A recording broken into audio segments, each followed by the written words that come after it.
വാഴ 2 അധികാരം ഡിസ്കസ് ചെയ്ത് കാണാത്ത ഒരു ഡീറ്റെയിലിംഗ് ഉണ്ട്. സെക്കൻഡ് ഹാഫിന്റെ സ്റ്റാർട്ടിംഗിൽ അൽഫോൺസ് പുത്രൻ പുതിയ തലമുറയിൽ എങ്ങനെയാണ് ഈ ഡ്രഗ്സിന്റെ യൂസേജ് കൂടുന്നതിനെ പറ്റിയിട്ട് പറയുന്ന ഒരു കാര്യം. ഇത് ഞാനൊരു എക്സ്പെരിമെന്റ് ത്രൂ പറഞ്ഞുതരാം. 1970കളുടെ അവസാനത്തിൽ ബ്രൂസ് കെ അലക്സാണ്ടർ എന്ന് പറഞ്ഞിട്ടുള്ള ഒരു സൈക്കോളജിസ്റ്റ് ഒരു എക്സ്പെരിമെന്റ് നടത്തി. അയാൾ കുറച്ച് എലികളെ പിടിച്ചിട്ട് കുറച്ച് കൂട്ടിലാക്കി എന്നിട്ട് ആറ്റിങ്ങൾക്ക് 2 പാത്രത്തിൽ വെള്ളം വെച്ചു കൊടുത്തു. ഒരു പാത്രത്തിൽ നോർമൽ വെള്ളവും ഒരു പാത്രത്തിൽ ഡ്രഗ്സ് മിക്സ് ചെയ്തിട്ടുള്ള വെള്ളമായിരുന്നു. ആൻഡ് ഒബ്വിയസ്ലി ഈ എലികളിൽ എല്ലാവരും ഈ ഡ്രഗ്സ് മിക്സ് ചെയ്തിട്ടുള്ള വെള്ളം കൂടുതലായിട്ട് കൺസ്യൂം ചെയ്തു. അഡിക്റ്റഡ് ആയി കുറെ എണ്ണം ചത്തുപോയി.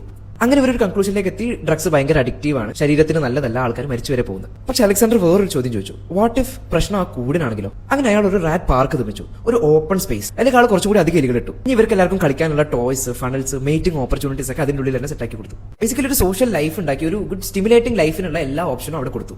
ആൻഡ് നേരത്തെ പോലെ തന്നെ ഒരു പാത്രത്തിലെ വെള്ളവും ഒരു പാത്രത്തിലെ ഡ്രഗ്സ് മിക്സ് ചെയ്ത വെള്ളം ആൾ അവിടെ വെച്ചു. And the results were surprising. ഇത്തവണ ഡ്രഗ്സ് മിക്സ് ചെയ്തിട്ടുള്ള വെള്ളം വളരെ ഒക്കേഷണലി മാത്രമേ എലികൾ കഴിച്ചിട്ടുള്ളൂ. ഇവ നേരത്തെ കേജിൽ ഭയങ്കര ഡ്രഗ് അഡിക്റ്റഡ് ആയിട്ടുള്ള എലികൾ വരെ റാറ്റ് പാർക്കിലേക്ക് എത്തിയപ്പോൾ അതിനുള്ള അഡിക്ഷൻ ഭയങ്കരമായിട്ട് കുറഞ്ഞു. ഒരാൾക്ക് ഒരു അഡിക്ഷൻ വരുന്നത് അത് ഡ്രഗ്സിലേക്കാവട്ടെ, ഫോണിലേക്കാവട്ടെ, ഇനി എന്ത് തേങ്ങയിലേക്കും ആവട്ടെ, അത് വെറും ആ ഡ്രഗ്സിൽ നിന്ന് കിട്ടുന്ന ഹൈ കൊണ്ട് മാത്രമല്ല, ആൾ താമസിക്കുന്ന എൻവയറമെന്റ്, ആൾക്കുള്ള സോഷ്യൽ കണക്ഷൻസ്, ആൾക്ക് കിട്ടുന്ന സോഷ്യൽ ആക്സെപ്റ്റൻസ്, അതുപോലുള്ള മെന്റൽ സ്റ്റിമുലേഷൻസ്, ഫ്രണ്ട്സ്, ഇവരെല്ലാവരും ഇതിന് ഇൻഫ്ലുവൻസ് ചെയ്യുന്നുണ്ട്. അല്ലാണ്ട് വെറുതെ കുറെ അവയർനെസ് ക്ലാസും ഡി അഡിക്ഷൻ സെന്ററും മോട്ടിവേഷനും ഒന്നും കൊടുത്തിട്ട് ഒരു കാര്യമില്ല. അങ്ങനത്തെ സാഹചര്യത്തിലേക്ക് യുവതലമുറ എത്താണ്ട് നിൽക്കാനുള്ള ഓപ്ഷൻസുകൾ കൊടുക്കുക, കളിക്കാനുള്ള ഗ്രൗണ്ടുകൾ കൊടുക്കുക, കുടിക്കാനുള്ള കുളങ്ങൾ കൊടുക്കുക. ഇത് എല്ലായിടത്തും കൊണ്ടുപോയിട്ട് മറ്റേ ടർഫും സ്വിമ്മിംഗ് പൂളൊക്കെ ഉണ്ടാക്കി കഴിഞ്ഞാൽ ഇതിറ്റുകളൊക്കെ എവിടെ പോയിട്ട് അവര് ജീവിക്കുക? ഇവർക്ക് ഈ ഫോണും പിന്നെ ഈ ഡ്രഗ്സും തന്നെയുള്ളൂ ജീവിക്കാൻ. സോറി, ഞാൻ കുറച്ച് റൈസായി പോയി. ഞാൻ പറയുന്നത് ഡ്രഗ്സ് അഡിക്റ്റീവ് അല്ലാന്നൊന്നുമില്ല. Addiction is less about the substance and more about the life you are trying to escape from. ഇതിൽ തേർഡ് പ്ലേസ് തിയറി എന്ന് പറഞ്ഞിട്ട് വേറൊരു തിയറിയും കൂടി ഉണ്ട്. അത് ഞാൻ അടുത്ത വീഡിയോയിൽ പറയാം. അപ്പൊ ശരി.